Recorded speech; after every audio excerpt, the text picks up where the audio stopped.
Welcome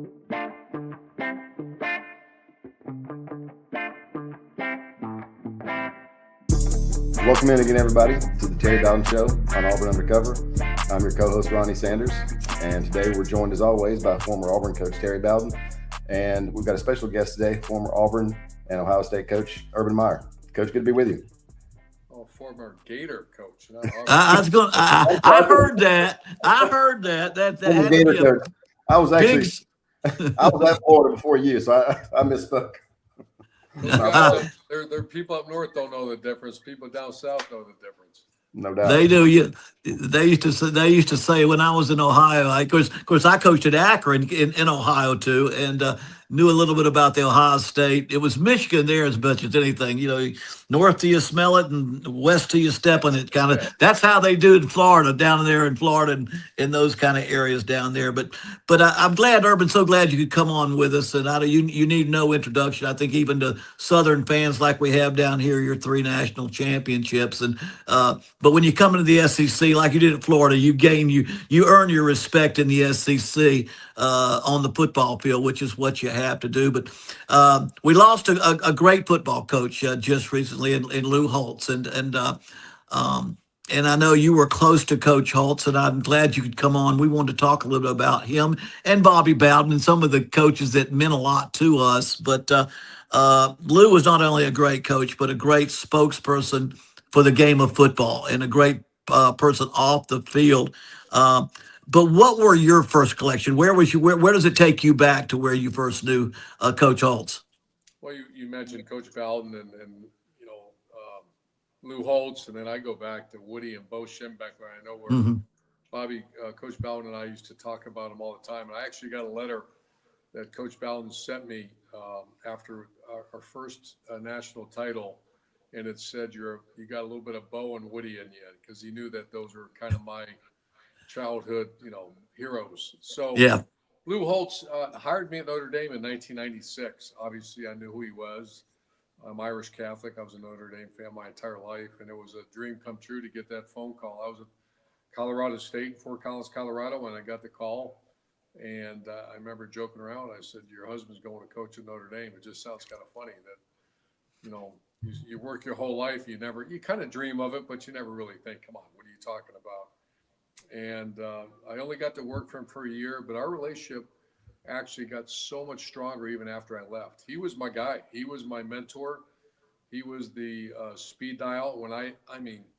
There was times multiple calls in a day that I would call him.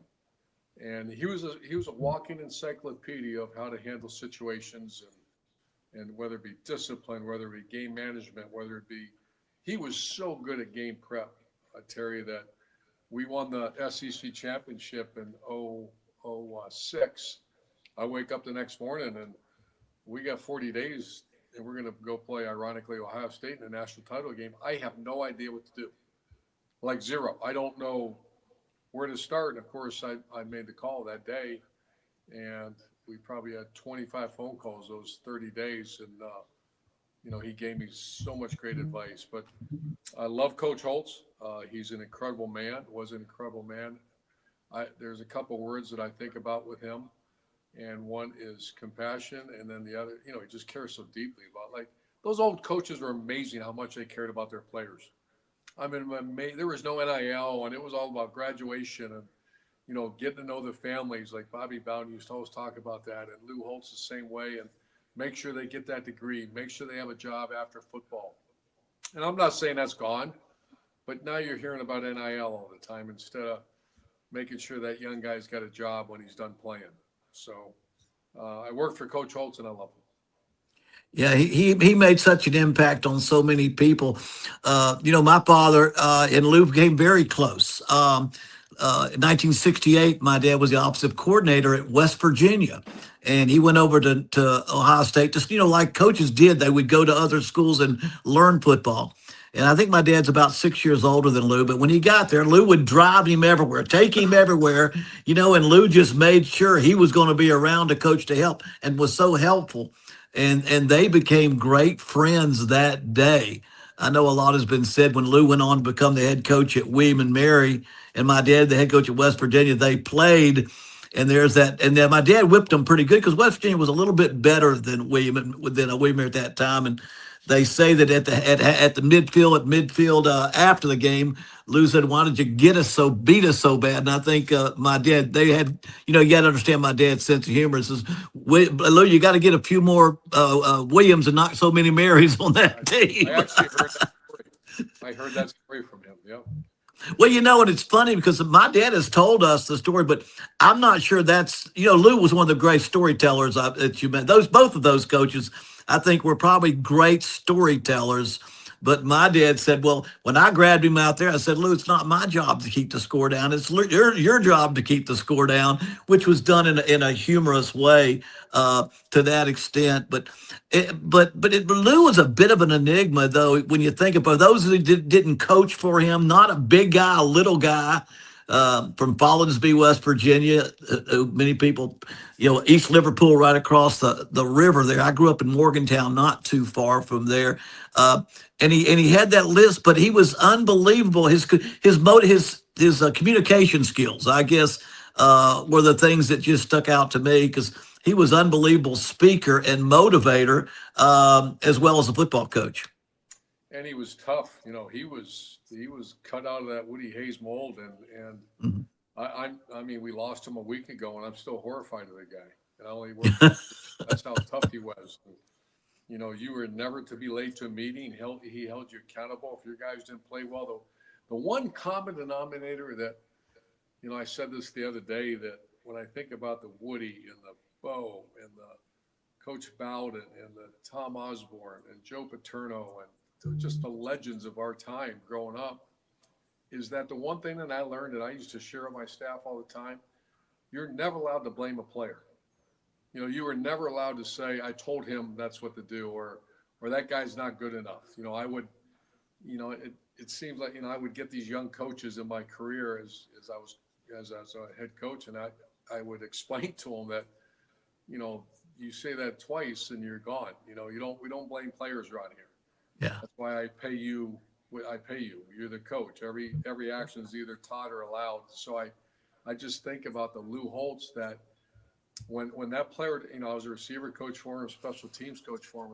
If that receivers didn't block well, I could say all I wanted, but I told him to, and that is not the right answer. It's, why are you not working on it enough? And so there's so many great memories. But you think about your career, Terry, than my career. We all have to. We're creatures of habit and creatures of those who we surround ourselves with. Lou Holtz was every part of in every bit of my career, in every bit of my program. He did such an amazing job doing that, it's funny.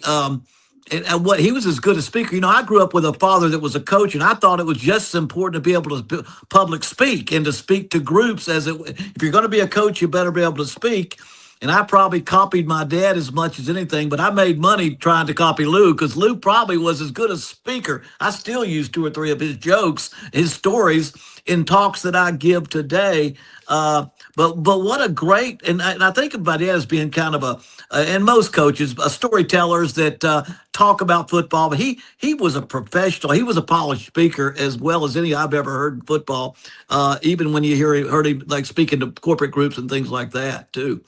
Yeah, when he got in a race with a pregnant woman and finished third, how he created such high expectations at Notre Dame. When he finished number 2 in the country, they called him a bum. You finish last in med school, they call you a doctor. He didn't understand that he was being called a bum. So he was great. I mean, he would come up with, he had the standard ones because I heard him so many times. And after you hear something 20 times, you're like, okay. Right. But then he'd fire one across the bow at you, and I'd be like, you got to be kidding me, man. He would. I think at one point he was probably the number 1 speaker in the country. Yeah, I've memorized. I used to memorize his tapes when I became a young coach. It was Lou Holtz tapes, and of course, '78 was the year. You probably remember the year first year he went to Arkansas. For those young people that are listening, you may not understand. He was the young head coach at Arkansas, and he was playing in the Orange Bowl against Oklahoma. And they were about to win 3 out of 4 national champions, or 2 out of 3, or 3 out of 4 national champions. And to show what a type of disciplinarian he was, he kicked off his 2 running backs, I think, at the bowl site or during the bowl week, took his 2 and his wide receiver and dismissed them for the game. And then went out and won 31-8 or 31-6, and just dominated the football game. And I'm not sure that may have been the game that put him on the map, I think, as far as people taking notice of what he could do. Oh yeah, I actually remember that well, and he was one of the first guys to actually sit a player down, and especially a big game like that. He did the same thing at Notre Dame when they were getting ready to play USC. They sat Ricky Waters down and another player, and because they were late for a meeting. Think about that for a minute. I tell you what, I don't know if I could do that. You're late for a meeting, I'll run you or something like that. But yeah, Coach Holtz was tough, man, and hearing, obviously hearing from so many former players. We had Jerome Bettis on the Triple Option podcast the other day. The respect and love they have for that guy was immense. A lot like your father, exactly like your. And it's funny, and that's the impact they had on young people. And I think as young coaches, and we speak to a lot of young coaches, and what the value of what they're doing can be to these players, because we're talking about players today, as you mentioned earlier, the portal moves them from one school to the next. They don't have an alma mater. They don't have favorite colors. They don't know their fight song. They probably don't meet the girl they're going to marry one day because they're too busy moving from place to place. And when you can make an impact as a coach, like he did, and the thing that you could probably, he was different than my dad. I think he was more strict, more. If you were late for a meeting, and I heard that on your podcast, you better be careful. My dad may not say a thing.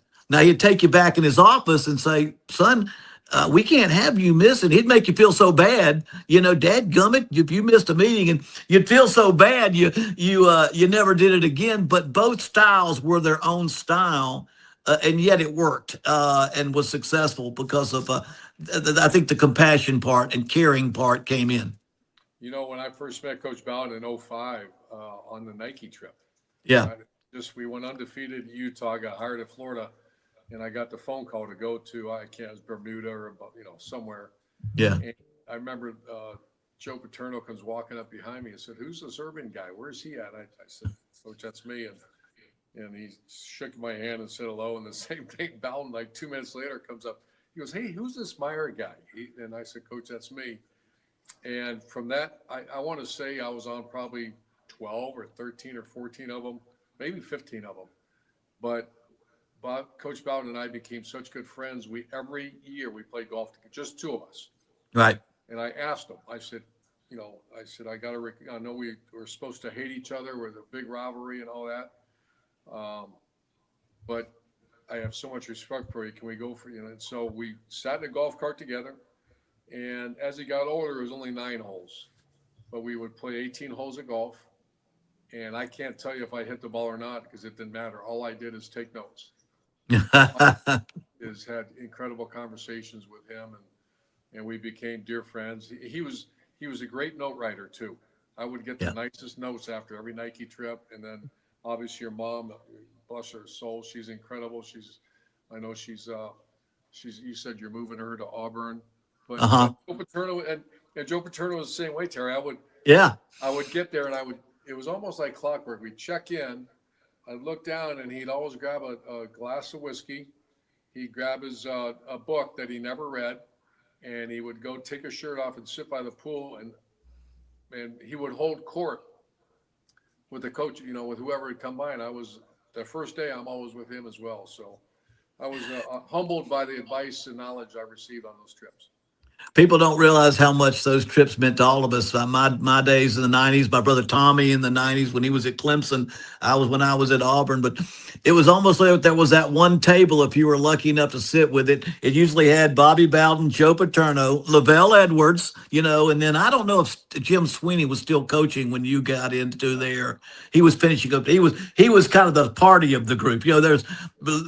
My dad would go to sleep at 10 o'clock or 9 o'clock, and Joe would toast the group there and be the man in charge. But Sweeney was out playing after dark. He had everybody else, and he was the older guy that that took the young guys out to the next place we went to after it was all over. But you learn so much from these coaches and the times that they had. But again, can't say enough for Lou Holtz and what he has meant. Like I say, so much I learned from him over the years. And then when I was at ABC, he went to ESPN, and I used to love the fact that he and Mark May.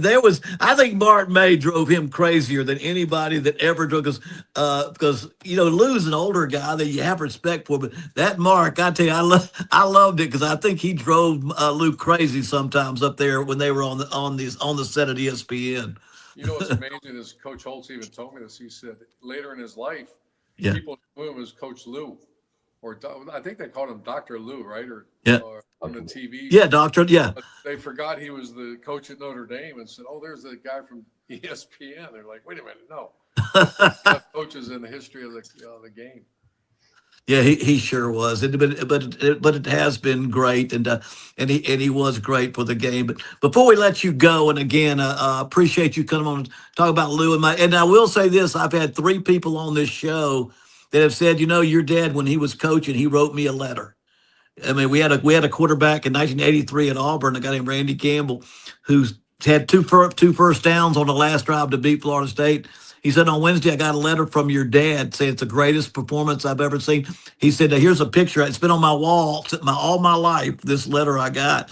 And then we heard someone else that did the same thing. Maybe there's a lesson there that many young coaches take the time to appreciate people and what they do, and they'll never forget it, and it'll make an impact. But let's go one little bit further. You just came back from Washington, D.C. I know you were a part of that round table of discussion on NIL and portal and all the direction of college football. After that meeting, how do we reel this thing in? Where is it going? Is there an easy answer to where this thing is going, or can we get a handle? 'Cause it doesn't seem like we have a handle on this thing with NILs and collective revenue sharing and all that stuff. Yeah, there's a couple of things. Number one is the product, the interest, the quality of coaching, quality of playing, the parity has arguably never been better in our sport. Right. I watch film like you do, and I'm amazed at how good these teams are. The best teams in the country really don't have a weakness because they just go out and snap their fingers in their portal when they get a new player, and so the product's great. The interest level I'm on Fox Big Noon Kickoff, and our numbers are way up. The viewership's incredible, but there is some reality that there's some residual damage that could be very harmful to not just football, but the game or the college sports. My 2 daughters play college volleyball, and you take away team sports in my mind for women and for, the non-revenue sports, our country's in serious issue. I think it's the greatest leaders of our lifetime have played team sports. My daughter told me that one time. She said, or on an interview, said, I learned more in a volleyball court than I ever learned in a classroom, which of course that's true. You learn how to deal with people and leadership, commitment. So here's where we're at.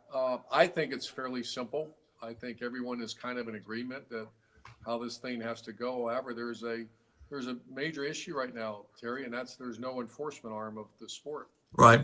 And it's because everything is litigated, and I never could spell antitrust. Now I know exactly what it is. I've been on these meetings and a lot of behind-the-scenes meetings, and I actually been studying it because if someone asks me, which they did, I want to be prepared. An antitrust exemption has to happen, and that's to make rules. I heard there's 37 or 38 different state laws regarding NIL, et cetera. And anytime there's a ruling, all you have to do is find a friendly judge, and you've seen that recently, and they just overrule any ruling by the NCAA. So antitrust exemption will give you 2 things. It will overrule the states, and then the second thing is common sense litigation. You just can't, you can't every time there's a ruling, you can't sue the NCAA. Right. Now, to have that happen is congressional. And my understanding is that you have to have people, in the Senate come together on this thing. And this is a pretty trying time as far as cooperation right now. It doesn't seem like anybody wants to help anybody because this is bipartisan. I was talking to Greg Sankey the other day, and whether it's Republican or Democrat, what are we talking about? football in the South is very important. I understand there's 2 Democratic senators that would vote against, or I don't know if they vote against it, but you know, who cares about the politics on this thing? Do what's right. And then I saw another thing, Terry, and I know you feel the same way, is that of course players should have name and likeness opportunity. Of course, that's the American way. It's called capitalism. You can make money off your name and likeness. Absolutely. Should they have revenue share? They do. I agree they should, and that will continue. But what has to go away is the collectives. Those are illegal. You can't do that. And unless those things go away, well, you can't make them go away unless there's antitrust exemption for the rulemaking. If it doesn't happen, I don't know if everybody's going to stick together. You might see some people start going their own way, because after sitting in that room with the 4 commissioners and a bunch of power players, you know, I don't have a dog in the race other than I love the game, but there's a lot of tension here that things are going to start happening fiscally that these universities can't handle unless this gets fixed. Yeah, you mentioned that the game is probably as good as it's ever been, and I agree. Now that I'm podcasting and studying games a lot more now, I know a lot more about the over-under now than I did when I coached, and what it means to win by a certain amount of points. That everybody seems to be more interested in that nowadays. But, you know, my brother and Tommy and I talk a lot about games we watch on football.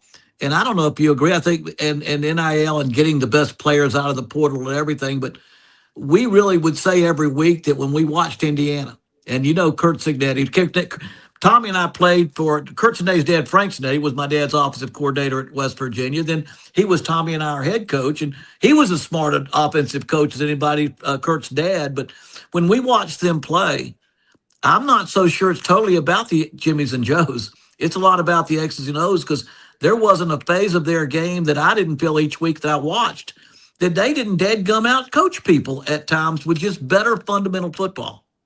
It's the best coaching job I've seen in my lifetime. And fundamentally, offense, defense, kicking game. I was looking it up. They had 1 fumble game 1. They didn't fumble again the rest of the year. They had the fewest big plays against them, fewest missed tackles. You know, the perimeter blocking which is all coaching. I mean, you got to have to buy into the plus yardage you get on the perimeter blocking. And yeah, it was phenomenal. What they did have, Terry, was they had a mature team. Right. And I remember the last half of my career, I never coached a senior. They were all gone. You know, that's right. You got them for 3 years. You play them as true freshmen. And they're, you know, coaching a 17, 18-year-old versus a 22, 23-year-old. You look at the template from the Wolverines to the Buckeyes to the Hoosiers. Those are the 3 oldest teams every year. And I looked at the roster. Average age, I think, was 24 years old or 23 years old. And I think I was lucky when I got them up to 21, because they would leave and go to the NFL. Well, that's as I say, we were in the era where I know eventually we had to recruit saying, hey, listen, son, come play for me, because in 3 years you'll be gone in the pros making tons of money, and you sold your freshman, you're going to start as a freshman. But that is because that's all the choices we had back then, because you didn't get an older guy going back then. But the other new coach, before I let you go, and I'll let you go, but I was at Auburn, and a lot of our listeners are Auburn fans. Alex Golesh is the new head coach at Auburn. He comes from, I want to say Dublin, Ohio, but I would have never thought a coach at Auburn would be from Russia. He was born in Russia and moved here, and but everything I hear is good. It's such a good work ethic. But any thoughts you have on Golesh, or what's it going to take for him to get Auburn? Because you remember when Auburn, and we both do, Auburn's had some outstanding teams, and now they're facing 5 straight losing seasons, and it's going to take somebody to turn that thing around. I'll tell you, Auburn is an enigma to me. How does that happen? I don't understand. I don't. I've coached there. I've got my butt beat there. That fan base, the electricity, the recruiting. When you sit, it's a little bit like USC, and I know they're on the rise, but how in the world do you not win at those places? You know, and I'm not sitting there to throw shades at anybody, but I'm just how much respect I have for Auburn, because I've seen it. I mean, that's one of the top 5 stadiums I've ever stepped into in my life, and the crowds and the fan base. And, you know, it's back when I my gosh, the coach is a senator, Tommy Tommy Tuberville. Tuberville, yeah. What a great coach and great players Mhm. they had. So Alex Golesh is we struck up a relationship, a friendship, incredible respect for him. We had him on the Triple Option podcast. We might have had him on Big Noon as well, and I just followed him, and we became friends. There's an Ohio background with him. I knew he'd be a guy that was going to get one of the top jobs in the country, and he certainly did. Well, he brought a quarterback. I know one thing you always knew, that when you had a great team, you built it around a great quarterback, and he's brought Byron Brown with him from South Florida, and hopefully that'll be the beginning of a rise for Auburn football. But Urban Meyer, look forward to seeing you. I see you on podcasts now all the time, and I'm doing the same thing, and sure appreciate you joining us and talking about Lou and my father and coaches that meant a lot to us. And thank you very much. Yeah, please give Ann a big hug for me. Tell Tommy I love the Bowden family and so much respect for you guys. All the best. Thank you, man. Yeah, did a great job again. You get Urban. Urban's a little bit like several of the coaches. He is out there really, Urban, and we'll come back and talk about answer some questions in the second half of our show from some of our listeners. But I think he has made a commitment to the podcast and broadcasting side of football. Some coaches, I'll say this, some coaches, they're just not good at it. It's like they've got the name, but it's like they're bored. Somebody talked them into it. But he's got the Triple Option. I think it's a show that he does, and he does some studio stuff, and he does some. Yeah, he has some energy. He's got some intellect, and but I've watched him coach, and again, I hate to think I was around before Urban a little bit, and I went to television so early in my career at ABC, but he also took a stint after Florida and jumped into television for a while, and then got back into it. But I think he's always in his mind enjoyed being a spokesperson for the game as well as a coach, and does a great job in talking about football and evaluating it. And he's right. Auburn has got everything sitting there waiting for it, and it's spring ball started yesterday. It started yesterday, I think, and we'll come back and we'll get some questions that we'll get from our listeners and our readers. We'll get some questions and answer those when we come back after this break. For more than 100 years, the Haley Red Family Foundation has proudly supported Auburn University scholarships, investing in students' dreams and brighter futures. For over 25 years, we've also stood beside the Sheriff's Girls Ranch, helping young women find hope and opportunity. The Haley Red Family Foundation, building generations of success. Welcome back again, everybody. And it is time for our weekly Q&A with Coach Bowden. And this is from Shay Tiger. Yeah. How valuable or important is it to have different size running backs in the rotation? For example, James Bostic versus Electron Williams. I remember a guy named Markeith Cooper too. Yeah, Markeith Cooper. And I would think probably that was that phase because everybody was going through it. My dad had who was the great running back he had from New Orleans that was such a great Warwick Dunn. Yeah, he had just gone through Warwick Dunn, who was 5'9", 175 pounds, and he was winning national championships and was going to a lot of that spread offense. And we had Markeith Cooper, who was about 155 pounds. But it really, you are limited when you have someone that small. I think he fits that style to some extent, but you better have some power. You better have a Fred Beasley type back there, or someone's got a little bit of more strength at those times. But I think it's a great question. I mean, would you rather have a big back or a Electron Williams, who is more of an elusive back? And my thoughts are just have one that fits your style.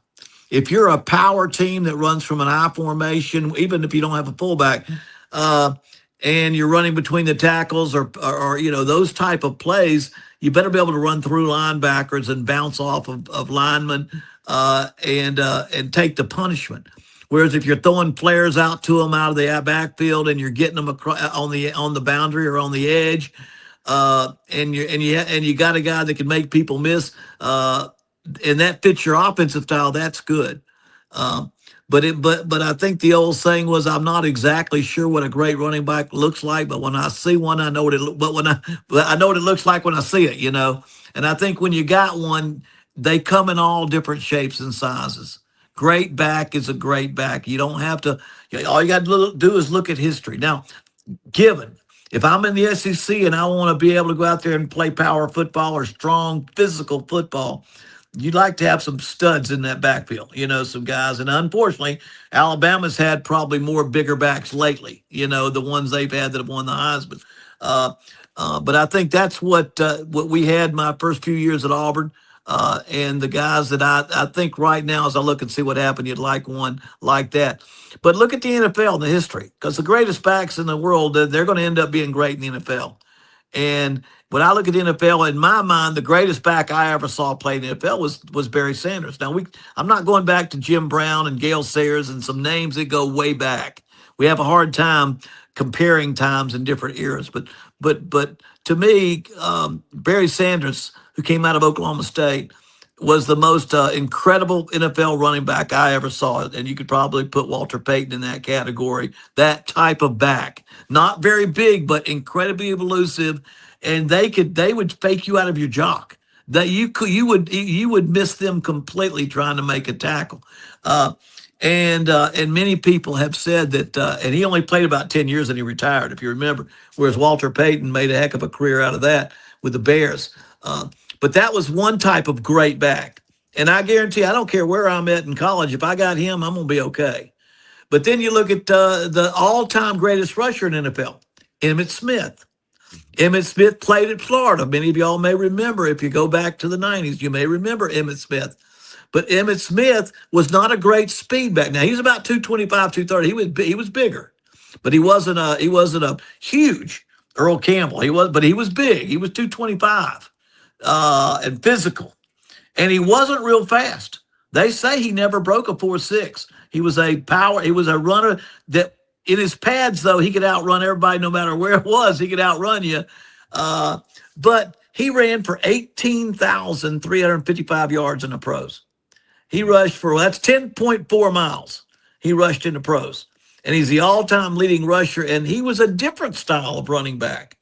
And they won a champion. I want to say they didn't win the national championship when he was at Florida, but they were pretty dang good. They were hard to beat with Emmitt Smith. He was as good.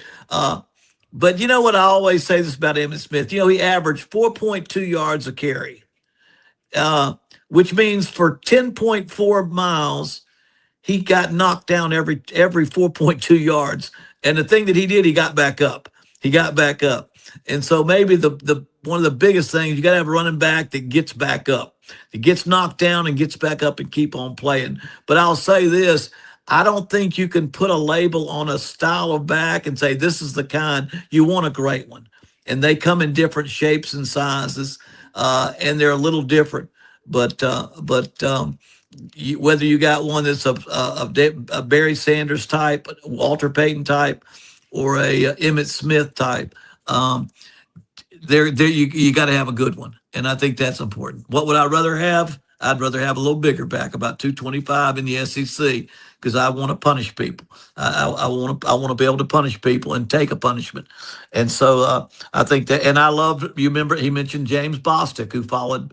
Steve Davis followed him and had some big backs, had some smaller backs after that. And we won. I mean, in 97, who did we have? We had Larry Ricky Williams. Ricky Williams was not huge, but he was 190. He's probably 200, 195, 205. But we won 10 games with him and almost won the SEC championship with him. And so they do. But you'll know when you got one. You know when you got a great running back, and I think you got to have one. And it wouldn't hurt if you got one that's really big to have one that's a little more elusive, so that when you rotate from one to the other, the defense gets a different look. They can't just sit in their feet and take on a guy that's going to run over them. They've got to be ready to step and make a tackle on somebody that's going to try to make them miss. And so anyway, when one of them gets in trouble, who do you decide who's going to play and who doesn't? I remember a kid we had at Florida. I won't call any names, but he gets in trouble on Monday, and we take the stuff out of his locker, and he played on Saturday. Well, We just want- I think they asked that question later on, and we'll get to some of that. How do you discipline certain players and not discipline other players? Just remember, you're not just hurting that player; you're affecting every player on the team when you make a decision not to play somebody. And there are a lot of different ways to discipline. Well, let's go on down to questions. But anyway, I'll be anxious as spring ball started at Auburn yesterday. Today's Tuesday. It started yesterday, I believe, Monday, and we'll kind of see how that develops. I'm looking forward to getting down there this week and maybe getting by and watch a little bit of football practice. Yeah, it should be fun. This is from Mm. Realist. How difficult is it to keep innovating as a coach? Defenses are adapting. How do you stay ahead of the curve without losing your identity? That's another great question. That's a great question because I think anytime if you've coached for a long period of time, and I was fortunate enough to be a head coach in 5 different decades. My dad was in 7 different decades. It's a little bit unusual to go that far. You know, if you get 10 years as a coach, and I will say this, you need to know when to change. You got to know when not to waffle and when to change and adapt. By waffling, I mean you have a bad game and all the people in the crowd say you don't run it well enough, you don't do this well enough, you don't do that well enough. Well, you better believe in what you're doing and stick with it to get it done, but also recognize when it's time to change a style, when it's to change and adapt. And my rule of thumb is that if you're in this business 10 years or more, you better be willing to be on the front end of a curve and not a back end of a curve. Because at some point, the coaches that make it over a long period of time can adjust, change, and adapt what they do. A lot of coaches make their living with one style, and that style hangs on, but towards the end, everybody can figure it out, and it gets stoppable. It gets stoppable. And but that style carries them so far there's nothing else. So many people went into the wishbone with that thought. They never figured there was other styles, or they got the 4 wide out offense where it was no huddle, fast break, 4 wide out, and that varied. And so you got to be on the front end or the back end of a curve. And I don't want to belabor this, and I hate to use Alabama as an example, but I'm going to give you a great example of coaches knowing when to change. In the 60s, Alabama had the winningest team in the nation. They won, 2 or 3 national championships. In the 60s, they won more games than anybody. But in 69 and 70, they went, I think, 6-5 and 5-1. And they had been through some NFL-style quarterbacks, going back from Bart Starr to Joe Namath to a guy named Scott Hunter, who was their quarterback out of Mobile. And they were a pro-set type of offense, but it began to get stale. And so in 68 and 69 or 67, 68, Texas won 2 national championships running the wishbone.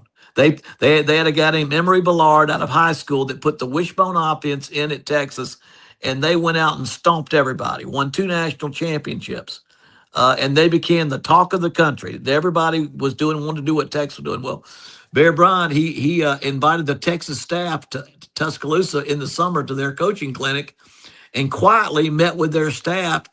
And in August, before the season, they changed from the pro-style offense to a wishbone and never told a soul, never told anybody. And they wouldn't let the press watch practice, wouldn't let the players talk, and nobody knew what they were going to do. And they changed to the wishbone, the triple option.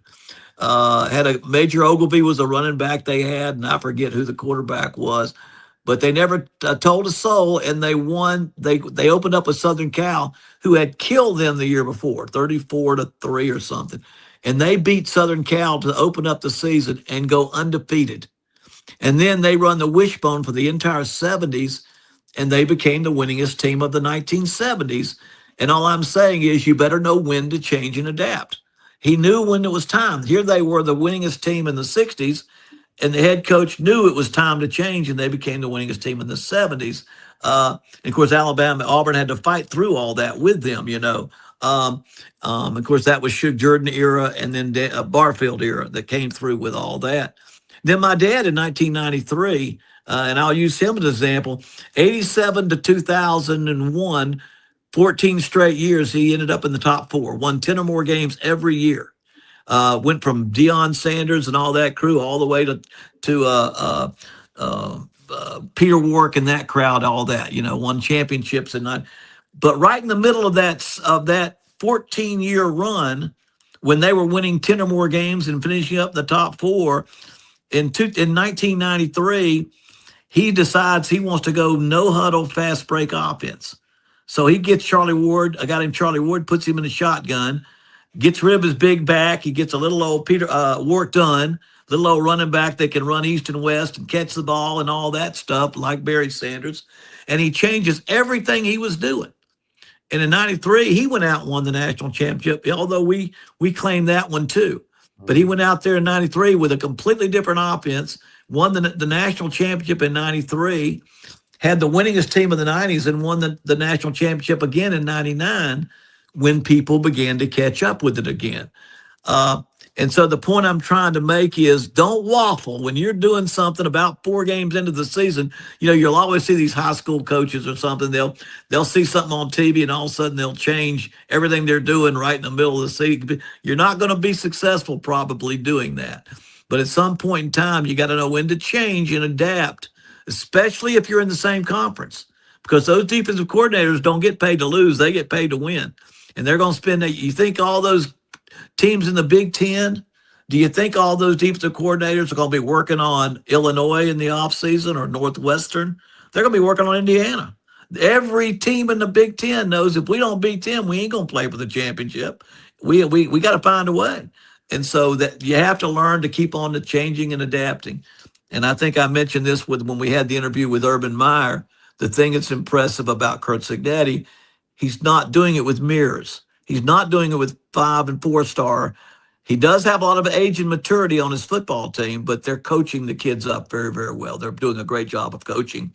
And whatever style you run, you've got to be fundamentally sound, block and tackle, and coach the fundamentals.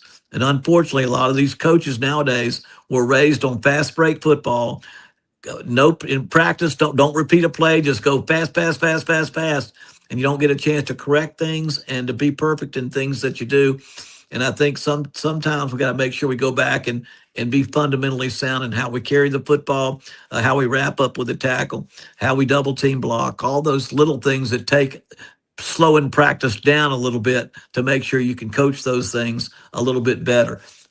In that. But anyway, know when to change and adapt. And and now you got a new coach at Auburn. He's got his own style. I think even though he's probably run his own style of his offense, he's in a new conference. He's got a whole bunch of new people. They don't know if he's going to run everything like he used to. I think he's got a wide open year offensively. Durkin's got to be careful. He's very successful, but he also has to know their work. He had a very good defense last year. So he's got to be good just like you were. And sometimes when you don't win a lot of games, they don't focus on you quite as much, but just be sure you're not getting into habits, because the one thing with all the analytics and all the computer stuff people have days, back when I was coaching to begin with, we had 16 millimeter video. Breaking films down and self-scouting wasn't as easy back then. Nowadays, they can break down everything you do, every play, every tendency you have. So you gotta know your tendencies. It's a whole new discussion that we're not having right now. But I promise you, people say self-scout is important as anything you do. Self-scouting your team is as important as anything you do. You've got to know what you do in every situation. You've got to know what you do, because if you do, the other team's going to know what you do. If you have tendencies, I always run off the right tackle in short yardage situations. I always throw the ball to the right because my quarterback doesn't throw across his body very well to the left. There are certain things you've got to be careful that you don't have tendencies that you don't know. Now, I'll throw this out at you, and I told the coaches at Clemson when I was an analyst up there, it's good to have tendencies. Because if you don't have any tendencies, you're not very good at anything. If you're really good at something, you're going to run it no matter what the defense knows. And then the key is to know your own tendencies. So in a critical moment, you go against your tendency. At a most critical moment in the game, they know exactly what you've always done. That's the time that you do something different. But if you've got a great tackle, you're going to run behind him. If you got if your quarterback rolls out to the right more successfully, you're not going to take a chance and roll to the left when he's not as gifted that way. Some quarterbacks, even if they're right-handed, throw better rolling to the left because it makes them come across their body more. Anyway, a lot of that big talk, but again, know when to change and adapt, and don't be afraid. If you're a business person out there, it'd be like being afraid of AI. You better be ready for AI because it's going to own you or you're going to own it. Right. And whether it's a podcast or anything, that's like football. You better be on the front end of a curve. And there's nothing new about fast break offense. There's nothing new about spread offense. But you better know how to execute it and be good at what you do. All right, that's a good question. A very good question. And the next one is from StratCat74. Please ask him what he would have done. This is for those who don't know, this is in reference to Aiden Holloway, the Alabama basketball player who was caught with some weed this week. Please ask him what he would have done if one of his players was arrested for possessing greater than a pound of marijuana the weekend before a big game. Well, now I'm gonna have to show my age here a little bit because I'm old school. To me that sounds like a lot of pot. A pound of marijuana. It's a lot. That used to be a lot. I'm thinking there's so many states where it's not legal, but it's not illegal. It's like now if you're selling it, that's illegal. And if you got that much, even if you're using it, you're probably using it too much. Nowadays, it's almost like what state am I in? Is this state, is pot legal or is it illegal? And those kind of things. But so he asked a question that was kind of answered itself. The crime was so big, there's almost nothing you can do but punish, or the law enforcement's not going to give you a choice. To me, if you got a pound of pot, so is there an answer to that one already? Did he get to play in the game? No. I think he's gone. This is actually, it reminds me, and you can talk a little bit about this. A little bit, something similar happened to us at Auburn with Robert Baker. I was going to say that. I wrote down that in my notes. That's Robert Baker's story. Now, so again, let's take that question because I think it's a good question. When a kid does something wrong, when he makes a mistake and you catch him or somebody catches him, how do you suspend him or do you not suspend him? And then you have to throw this into the equation.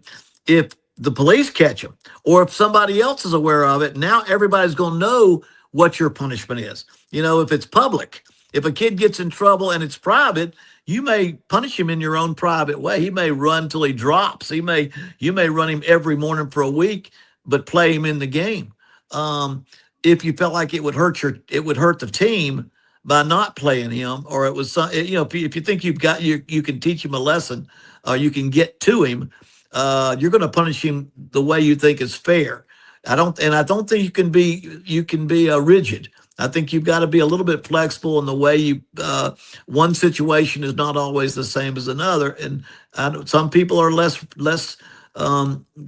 they don't believe quite like that. They're going to treat everybody the same. I don't think you quite treat everybody the same because it's a football team. But I will say this, when something is public, you got to make sure you're doing the right thing for your team. I always use my father and Tom Osborne as examples. They coached for many, many years. And by the 90s, they were both in their 60s. And they had never won a national championship. But they had coached forever, and they were very successful.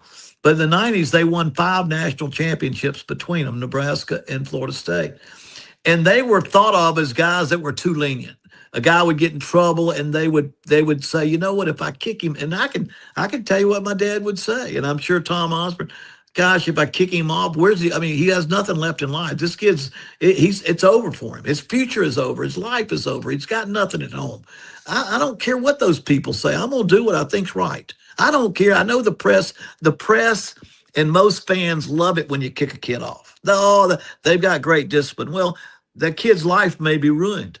And so, and I think in my father's older days, when he was in his 60s, or Tom Osborne, who was a very wise, well-respected, quality person, and they were kind of known as guys that would give guys a second chance. And all I would say is they would do it if they can. You never know what the situation is. We had a player, Robert Baker, a wide receiver, and I say his name because it's been pretty public. He got in trouble, and it was with drugs.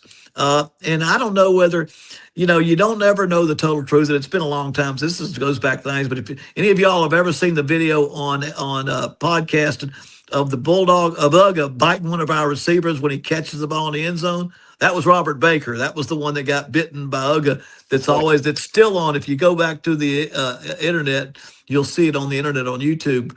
But he got in trouble, and we had to dismiss him. And then that was my last year here, and he had to go to jail here in Auburn, Opelika. And I went to see him about every week. I went and saw him, and because he got caught up in a terrible deal, and was probably transferring it in his car and it was more than just something you'd use or something like that. I don't remember the details, except it was serious enough where he should never have got himself involved with it. There was enough mistake being made where you felt like, well, he's not that kind of terrible kid. And so all I can say is he didn't play anymore, and he had to go to jail, and he got out eventually. And his life, and he got some chances in the NFL or pro ball, and he got his life turned around. I've talked to him several times since then. He was from Gainesville, and he turned his life around, and he came around. And I can think of some other names that I won't mention that have had incredible stories, because most of the fans knew all the details. Some of these kids did some things they wish they didn't do, just like I did when I was in college, or my children did. And they learned from it, and then they made mistakes, and they overcame it. And that's what a lot of these players do. So it's funny that the question that was asked by StratCat74 was an easy answer because it was a whole bunch of pot, and it was and the bad guys were doing it. But I'm saying is it's sometimes it's so big you got to let the law take its course. And where some coaches get in trouble. Remember the coach Bryles at Baylor, where he tried to do the interviews and investigations himself. And you got to be careful when something happens. You got to step back as a coach, and you got to let the law enforcement deal with it, or it'll look like you're interfering with the law, or you're interfering with the process. And you got to, because in the old days, a small town college football, we took care of problems ourselves. In the old days, that's kind of the way a lot of it went, and I've coached a lot of different. I'm not talking about Auburn necessarily. Just I've coached at 6 different places. Small town college football guy gets in trouble. The whole town wants him to play on Friday night or Saturday night. So you try to take care of business, but you always got about your dad, bringing in a player gets in trouble. What we're going to do if we send him back home? And Nick Saban had a story about Muhsin Muhammad, played for him at Michigan State, and the kid got in trouble. And he said, "Look, and everybody in the press wanted him kicked off and on and on." He said, "Look," and the kid paid the price internally. He said, "But went on to the NFL, had a great career, has a great life." He said, "If I kick him off the team, where is he? And what good did it do anybody?" Yeah, and what? That's right. What did you accomplish? And again, but like I said, talk radio, what it is, and social media, it's instant punishment. You'll say, get them. And so you got to be careful. You got to be strong-willed. A young coach usually is much more stricter. They're so afraid to upset people, they won't do it. A little more maturity, and you think twice before you do something. And we'll close off on that one. But one of the funniest stories, it's a true story. My dad was coaching in the national championship in the Orange Bowl. And he had a kicker named Sebastian Janikowski. Sebastian Janikowski was a field goal kicker. He was the best in the country. In fact, he was a #1 draft pick, first round draft pick, a kicker, first round draft pick by the Oakland Raiders, and played a long time in the pros. And he was a soccer style kicker from Poland who had immigrated here with his father to Jacksonville and played a soccer player that started playing football. But they're at the Orange Bowl, and he got caught breaking curfew, being out. His goal in life when he moved from Poland to America was to be a redneck drive a pickup truck. Because he loved that. Oh, southern Florida, North Florida, South Georgia, Alabama. He just wanted to be a good old boy. He wanted to be a good old boy, and but he got in trouble staying out past curfew the night before the game, and so the press heard about it. And so that morning they have a press conference. Game's not till the night, and my dad was trying to take care of it. It wasn't too late, maybe, but they said we've heard that y'all caught Stan Janikowski missing curfew last night. I mean, is he going to play? I mean, are you going to punish him? And my dad, you have to be about 60-something years old to say this. He says, oh, no, don't you know? He's under a different set of rules. He says he's from Poland. He's under international rules. And we don't have to sit him if he's under international rules. And he actually said that in his press conference, and I probably got a few laughs from it. But he followed up, we'll take care of it. We'll take care of it. I'm not going to tell y'all what we're going to do. But he started out with the international law applied to Sebastian Janikowski. But I guess the point is everybody's going to be a little different in every situation, a little different. But somewhere along the line, you'll lose your team if you let a lot of things going. And my wife's son's on the staff at Georgia, and I talk about Georgia. They had a lot of kids with car.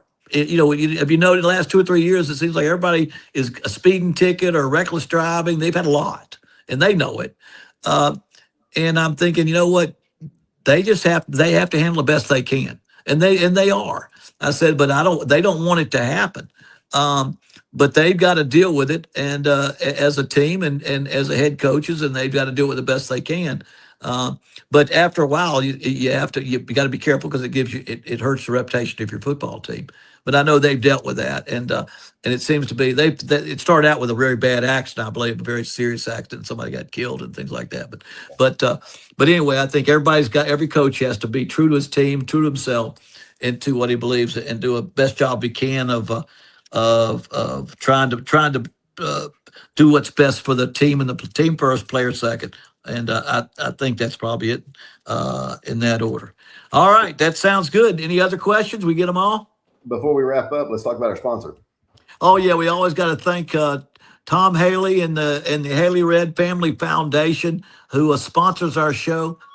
We appreciate so much the effort they do to help us in this show and be able to carry it on week in and week out. And their love of Auburn and the Auburn program, the Auburn University, and the community.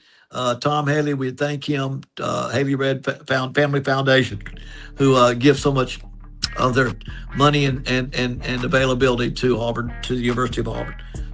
And we want to thank him, Auburn University. And we thank him again. Thanks to everybody for tuning in. Click like and subscribe below. Give us a comment. It really helps us out. And we'll see you again next week. See you next week.